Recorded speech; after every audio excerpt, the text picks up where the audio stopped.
আসসালামু আলাইকুম। ইন্নাল হামদালিল্লাহ ওয়াসসালাতু আলা রাসূলিল্লাহ, আম্মা বাদ। প্রিয় সুধী, আজ আমরা বৈধ ও অবৈধ ভালোবাসা নিয়ে কিছু কথা বলার চেষ্টা করব ইনশাআল্লাহ। আমাদের ভালোবাসার অনেকগুলো সম্পর্ক বা ক্ষেত্র আছে। মা বাবা, ভাই বোনের জন্য ভালোবাসা, বন্ধু বান্ধবের জন্য ভালোবাসা, শ্বশুর বাড়ির মানুষজন, অন্যান্য আত্মীয় স্বজন, শিক্ষক সহকর্মী বা অন্যান্য অনেক মানুষের জন্য বিভিন্ন রকমের ভালোবাসা। তবে জন্মের শুরু থেকেই মায়ের অকৃত্রিম আদর ভালোবাসা পেয়ে মায়ের সাথেই ভালোবাসার সম্পর্কটা সবচেয়ে দৃঢ় হয়। এমন গভীর সম্পর্ক বাবার সাথেও হতে পারে। এরপর ভাই বোনদের সাথে সম্পর্কের গভীরতা বাড়ে। অন্যান্য ভালোবাসার সম্পর্কগুলো ও মনের অনেকখানি স্থান দখল করে। প্রতিটি সম্পর্কের জন্যই কিন্তু মানুষের মনে আলাদা আলাদা স্থান থাকে। কেউ কারো স্থান নিতে পারে না, একজনের স্থান আরেকজন দখল করতে পারে না।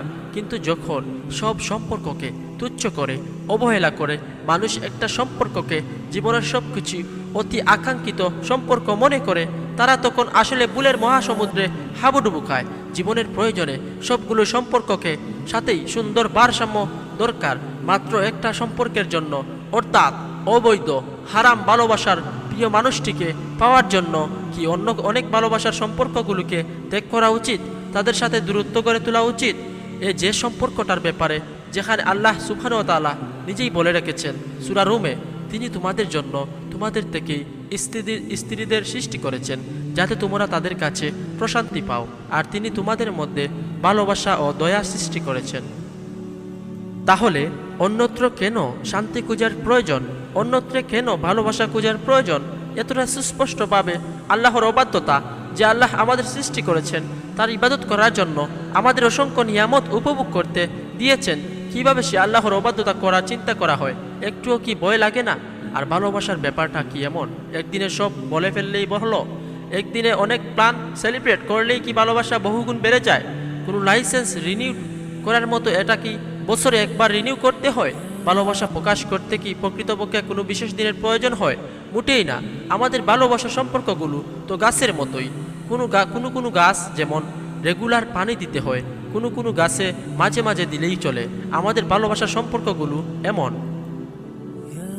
মাঝে মাঝে অতি ভালো ফল পেতে হলে সারের মতো এটা সেটা গিফটও দিতে হয়। প্রেমিকাকে 100 বা 1000টা গোলাপ দেওয়ার চেয়ে স্ত্রীর জন্য প্রতিদিন না হোক সপ্তাহে বা 15 দিনে, তাও না হলে অন্তত মাসে একবার কিছু ফুল কিনে দিতে হয়।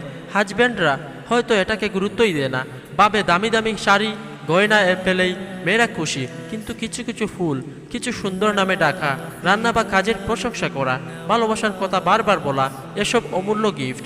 কিন্তু মেয়েরা মনে মনে চায় মা বাবাকে, ভাই বোনকে, শ্বশুর বাড়ির মানুষগুলোকে, আত্মীয় স্বজনদের, বন্ধু বান্ধবদের ও গিফট দিয়ে সম্পর্ক গভীর করতে হয়। আর গিফট দেওয়া কিন্তু সুন্নত। আবার কখনো সম্পর্কগুলো যাতে নষ্ট না হয়, না মরে যায়, সেজন্য জঞ্জাল পরিষ্কার করতে হয়। ভুল বুঝি অভিমান অভিযোগ দূর করতে হয়। শুধু হারাম সম্পর্কের প্রেমিক প্রেমিকার ভালোবাসার মাঝে পৃথিবীর সব ভালোবাসা নেই। ভালোবাসা তো ছড়িয়ে আছে পৃথিবীর সর্বত্র, শুধু খুঁজে নিতে হয়। যে ভালোবাসাগুলো পালনের জন্য কখনো কোনো দিবসের প্রয়োজন হয় না। মা আসসালাম।